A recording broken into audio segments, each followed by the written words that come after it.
Have you ever sat back one day and realized, I'm the one always reaching out? Maybe it hit you during a quiet afternoon when no one called, or when a holiday came and went with just a quick text from your grown kids. It's not that you're keeping score, but you notice. And after a while, it starts to feel one-sided. You begin to wonder, what would happen if I just stopped? For many of us, especially after 60, life starts to take on a quieter rhythm. The busy years of raising kids, working long hours, hosting birthday parties, driving carpools, those days are behind us. And yet our hearts are still wide open. We still want to feel needed, connected, appreciated. But what happens when the people we poured so much love into seem to drift away, too wrapped up in their own lives to pick up the phone or swing by for a visit? Here's the truth. When you stop chasing, they start noticing. It might not happen overnight, but the shift is real. When you pull back, when you stop being the one who always checks in, always offers help, always makes the effort, your absence begins to echo in ways your presence never could. I know that sounds hard, especially for a parent. We're wired to give. It's in our bones. But sometimes, giving too much for too long can blur the line between love and obligation. We end up carrying the relationship on our shoulders without even realizing it. And somewhere along the way, they begin to expect it, not appreciate it. Now, that doesn't mean your kids are ungrateful or don't love you, but it does mean they've grown comfortable. They know you'll always be there. You'll always forgive. You'll always pick up. And while there's comfort in that, it can also lead to complacency. That's when your presence starts to feel like background noise instead of a blessing. So what happens when you change the pattern? Let me share a story that might sound familiar. A friend of mine, let's call her Carol, spent years being the rock of her family. She was the first to call on birthdays, the one who remembered the doctor appointments, the school play, even her grown son's dog's vet checkups. If there was a family emergency, she was in the car with a casserole before they even asked. But lately, Carol started feeling invisible. Her texts went unanswered. Her calls went straight to voicemail. One day she told me, "I'm starting to feel like a doormat with good intentions." That was when she made a small, quiet decision. She stopped reaching out. No big announcement. No angry message. She just paused. At first, there was silence. A few days passed, then a week. And then, her daughter texted, "Hey Mom, are you okay?" A few hours later, her son called. "I haven't heard from you. Everything all right?" Suddenly, the people who had gone radio silent were trying to tune back in. You see, when we always show up, it becomes easy to take that presence for granted. But when we step back, even just a little, it creates space. Space for others to reflect, to feel the loss, to reach out from their end. Pulling back doesn't mean cutting people off. It's not about being cold or withholding love. It's about creating balance, respect. It's about reminding your kids that relationships go two ways, even when those kids are adults. And I get it. Letting go of control, even just a bit, can feel terrifying, especially when you've spent decades being the emotional center of your family. But here's the thing. Pulling back is also an act of trust. It's saying, I've done my part. I've built this foundation. Now it's your turn to take a step toward me. Some of you might be thinking, but what if they don't notice? What if they don't come around? That fear is real. And yes, there will be people who take longer to realize what they've lost. But more often than not, your absence will speak louder than any lecture, louder than any guilt trip or heartfelt reminder. Because human beings, at their core, crave connection. And when someone who used to pour into them starts to step back, it disrupts the rhythm. It shakes something loose. It sparks a kind of emotional alarm. Wait. Something's different. And then, slowly, you'll see the shift. A text where there was silence. A visit that didn't need prompting. A question that shows they're finally paying attention to your life, not just expecting you to always pay attention to theirs. It's a humbling realization for them, especially when they start to understand that your world no longer revolves around their needs, that you've found peace in your own rhythm, joy in your own company, purpose outside of parenting. Because here's another truth: when you pull back, you also give yourself room to grow. Maybe it's time to spend a little more energy on your own passions: reading, walking, gardening, meeting friends for coffee. Maybe it's time to stop waiting on the next call and start planning your next chapter. When you stop being constantly available, you start becoming fully present in your own life. That presence radiates. It shifts your energy. People feel it, even through the phone. They sense that something has changed, that you're not sitting around waiting for them to validate your importance. You already know your worth. And when you operate from that place of self-assurance, your relationships naturally recalibrate. Not just with your kids, but with everyone around you. You become magnetic, not because you're trying harder, but because you're standing taller. You don't have to chase love to deserve it. You don't have to remind others of your value when you start to truly believe in it yourself. And the moment you do, they'll feel it too. So if you're in that season right now, wondering whether you should keep reaching out, keep checking in, keep carrying the emotional weight, I want to tell you something with love and confidence. It's okay to let go a little.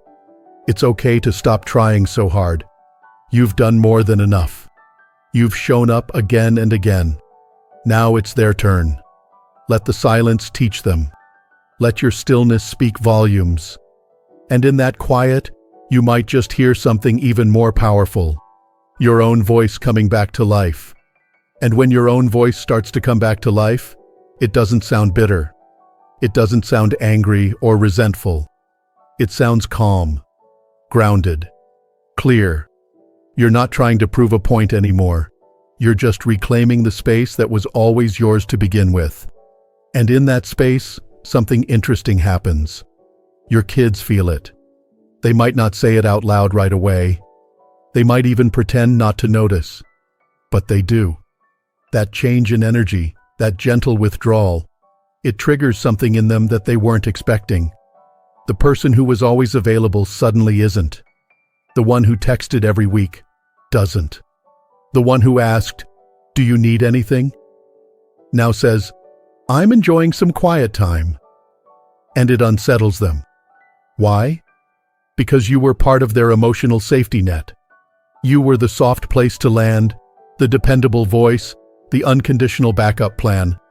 But when that net starts to loosen, when you're no longer cushioning every fall, they start to feel the weight of the relationship. The balance of effort becomes visible. It's no longer hidden beneath your selfless giving. Now, it's in plain view. That's when the shift begins. It might come in the form of casual check-ins, just thinking about you. Or a question that carries more meaning than it seems. Have you been busy lately? You'll notice the difference. The tone softens. There's more intention behind their words, more curiosity, less assumption. This is not manipulation. This is human nature. When people start to sense they're losing something they once took for granted, they reach for it. And here's the beautiful part. It's not about punishing them. It's about teaching them. Gently, quietly, without fanfare. You're teaching them that your love isn't going anywhere, but your time, your attention, your energy, that needs to be earned just like anyone else's. This doesn't mean becoming cold or distant. It means becoming deliberate. It means choosing when and how to give, rather than giving out of habit or obligation. It's a reminder that the strongest relationships are rooted in mutual care, not one-sided sacrifice. Now, some parents worry that stepping back means they're giving up on their kids. But I want to flip that idea on its head. Stepping back isn't giving up, it's growing up. For both of you. It's trusting that they are capable of reaching out, of showing up, of investing in the bond they share with you. And if they're not ready, that's okay too. You're not withdrawing to punish. You're pulling back to protect your peace. Let me ask you something. How often have you canceled your own plans to be available for them? How many times have you put your own needs second, third, or not at all? Because you thought, well, they might need me? And how often did they actually show up, or even notice? Those moments add up. And eventually, you start to wonder if your time, your presence, your love, it's being valued or just expected. That's why this pause, this space, is so powerful. It gives everyone a chance to recalibrate. And as you start to make more room in your life for yourself, your hobbies, your friends, your routines, you'll feel something you might not have felt in a while. Lightness, freedom, maybe even a little excitement. You're no longer waiting on the phone to ring. You're filling your days with things that light you up, not just things that hold someone else together. And that joy, that freedom, it radiates. Your kids will feel that too. They'll notice you're not just sitting around hoping for attention. They'll see you posting photos from your garden, attending that painting class, joining that walking group. They'll realize that your world doesn't pause when they don't call. And strangely, that realization makes them want to be a part of your life even more. Because people are drawn to confidence, to warmth that doesn't beg, to presence that doesn't plead. You become someone they want to call, not someone they feel guilty for ignoring. You're no longer the safety net. They start to see you as a full, vibrant person again. Not just mom or dad, but a human being with a life, dreams, and a voice of your own. And let's talk about those kids who get defensive. The ones who say, you're being distant. Or, you don't care anymore, when you stop doing all the emotional labor. That's not really about you. That's about them feeling the shift in responsibility and not knowing what to do with it. They're used to you carrying the weight. When you stop, it unsettles them. And sometimes discomfort looks like blame. But don't take that personally. That's just part of the process. You're not being unloving. You're being fair. You're letting them know, I'm still here, I still care, but I'm no longer going to do all the work. If you want me in your life, you have to meet me halfway. And if that's too much, then maybe it's time for both of us to grow in different ways. Here's the quiet power in that. You're setting a new standard. You're saying, I love you, but I love myself too. And when that standard is clear, it invites others to rise to it, or risk being left behind. That's not selfish. That's sacred. It's how strong, balanced relationships are born. And something remarkable happens when you live like this. Your world gets a little bigger. You start connecting with people who value you not because of what you do for them, but because of who you are. You begin to feel seen, not just needed. You begin to trust that you are enough, even without constantly proving it. That confidence builds over time. At first, it feels unfamiliar. You might second-guess yourself. You might wonder if you're being too harsh. But then you remember, love without boundaries becomes expectation. Love with boundaries becomes respect. And that's what this is really about, reclaiming respect. Not through anger or ultimatums, but through calm, quiet clarity. Through standing tall, even when it feels vulnerable. Through saying, I'm still here, but I won't chase anymore. You've spent years, maybe even decades, being the backbone of your family. You've earned the right to be treated with care, not convenience. And the best way to remind others of that is to show it to yourself first. You've shown it to yourself now, maybe for the first time in a long while, and it feels different. There's a kind of peace that comes with not having to prove your place in someone else's life. You don't have to keep chasing after a connection that should flow both ways. You're starting to realize that your presence is a gift, not a given. And slowly but surely, the people around you start to feel it too. One of the things I've learned over time, and I know many of you have felt this too, is that when you stop giving endlessly, you begin to see who actually wants to be in your life and who just expected you to always be there. That realization can be painful. but it's also freeing.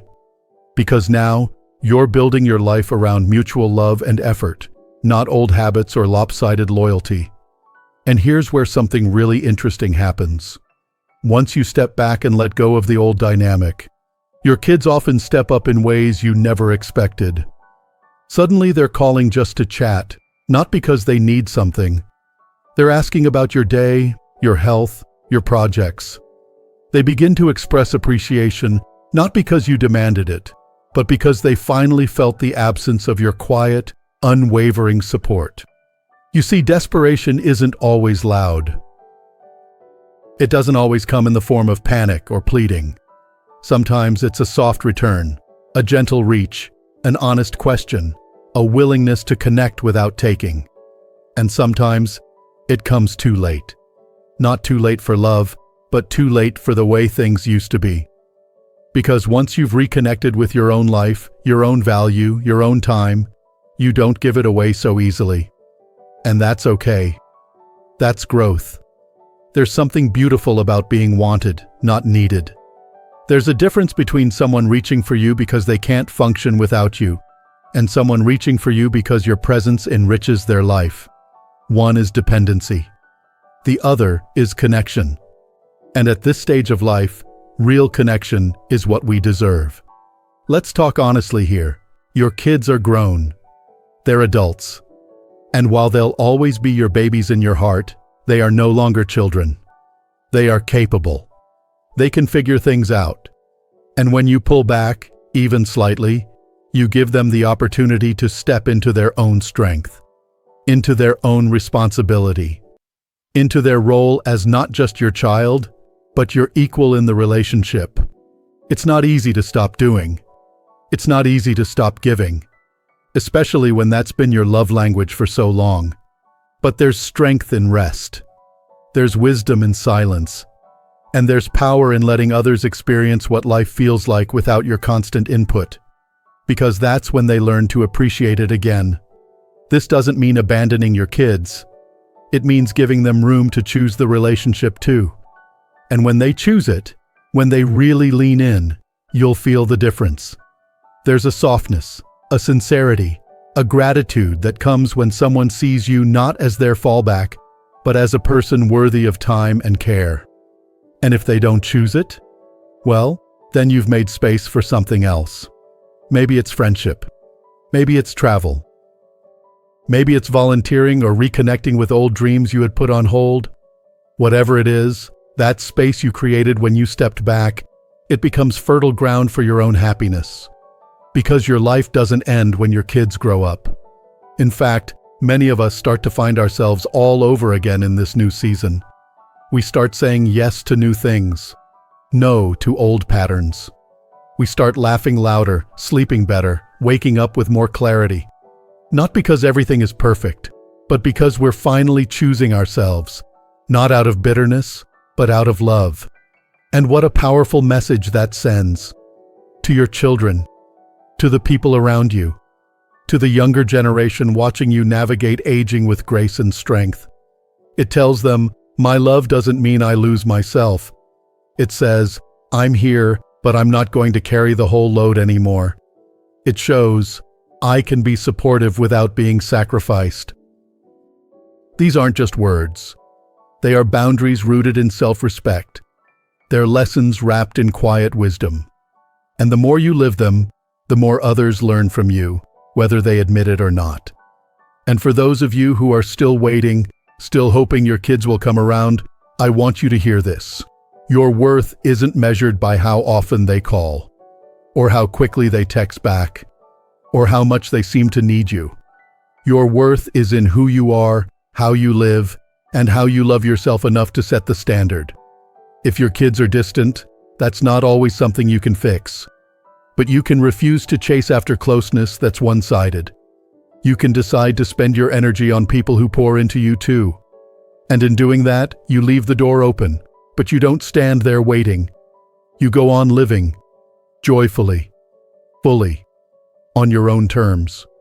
And sometimes, that's what brings them back. Not the guilt, not the pressure, but the realization that your life is moving forward. with or without their participation. That you're not stuck, that you're not waiting, that you've learned how to love them from a healthy distance. And that's one of the greatest gifts you can give, not only to yourself, but to them. It's the kind of love that doesn't bind or burden. It frees. It empowers. It says, I'll always love you, but I love myself too. And that, my friends, is what changes everything. So, if you've been feeling taken for granted, if you've been giving without getting, if you've been wondering what would happen if you just stopped trying so hard, maybe it's time. Time to stop chasing, time to stand tall, time to remember you matter, not because you sacrifice, but because you show up for yourself. And when you do, the world, and yes, your kids, will begin to see you through a whole new lens. Not as someone who's always available, but as someone who's deeply valuable. That shift, that quiet, steady shift, is where your power lives. It's in that quiet power, knowing your worth, owning your peace, that you find freedom.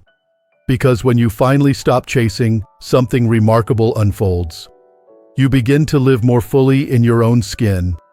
You start enjoying mornings again, not because someone called or texted, but because the sunlight feels warm on your face. You cook a good meal for yourself, not waiting to be asked to a family dinner. You sit with a book, a walk, a song that lifts your spirit, not to fill the silence left by others, but because your own company feels whole again. And the world sees that. People around you feel it, your kids, your friends, even strangers. There's something magnetic about a person who has stopped trying so hard to be everything to everyone. A person who says, I've spent a lifetime giving. Now I'm choosing to live. That's not giving up. That's stepping up to a life that finally feels yours. It doesn't mean you stop loving. You'll always love your kids. That love doesn't fade with space. If anything, it becomes clearer, stronger, healthier. It's a love that says, I trust you to come to me. I trust myself not to chase. And that trust creates room for reconnection, for healing, for something new to grow. You've already done the hardest part, raising them, guiding them, showing up through years of effort. And even now, you're still teaching. Maybe more than ever. Because now, you're modeling something many people struggle with even in old age. How to love without losing yourself. That's a rare strength. And it doesn't come from bitterness or pride. It comes from maturity, from wisdom, from that deep inner voice that whispers, I deserve peace too. So what happens next? Well, that's the beauty of it. You decide. You can take that energy you use to give away so freely and pour it back into yourself. Maybe it's time for new friendships. Maybe it's time to travel somewhere that's been on your list for decades. Maybe it's time to pick up that hobby you never had time for when the kids were young. Or maybe it's just time to sit still and enjoy the silence without waiting for anyone to fill it. There's nothing selfish about that. Because the truth is, you don't need to earn rest anymore. You've already earned it. What you need now is permission, and not from them, from you. So go ahead. Give yourself the kind of care you use to give everyone else. Let your days be full of things that make you feel alive again. If your kids join you in that new season of life, wonderful. If they don't, well, that's their journey to walk. You've got yours. And for those of you still struggling to let go, still feeling that tug of war inside your heart, I just want to remind you of one thing. Your life is still unfolding. It's not behind you. It's right here, in this moment. You still have time. Time to be bold, to be joyful, to be free, to be you. You don't need their constant attention to feel loved. You don't need their approval to feel proud. You don't need to be anyone's emotional crutch to be important. Your worth isn't tied to how needed you are. It's tied to how deeply you live. And you, yes, you, still have so much living left to do. So take a deep breath. Let go of the pressure. Release the old stories that told you you had to give everything to be loved. You've done enough. Now it's time to receive. And if this message resonates with you, if you've felt these shifts, if you've experienced that moment where everything suddenly felt quieter, I'd love to hear about it. Share your story in the comments below. You're not alone. There are so many others who are walking this same path, learning to love themselves again, one quiet step at a time. And if you found even a little bit of encouragement in today's video, go ahead and give it a like. It helps us reach more people who might need this message. And subscribe to Strong Elderly Life if you haven't already. We're here to remind you that growing older doesn't mean fading away. It means rising into the fullest, strongest version of yourself. This chapter of your life, it's not a slowdown. It's a rebirth. One that's written not by what others expect from you, but by what you want to give yourself. Here's to standing tall, to letting go, to living free. Here's to loving your kids, but loving yourself just as much. And most of all, here's to living your best life at any age. You've earned it.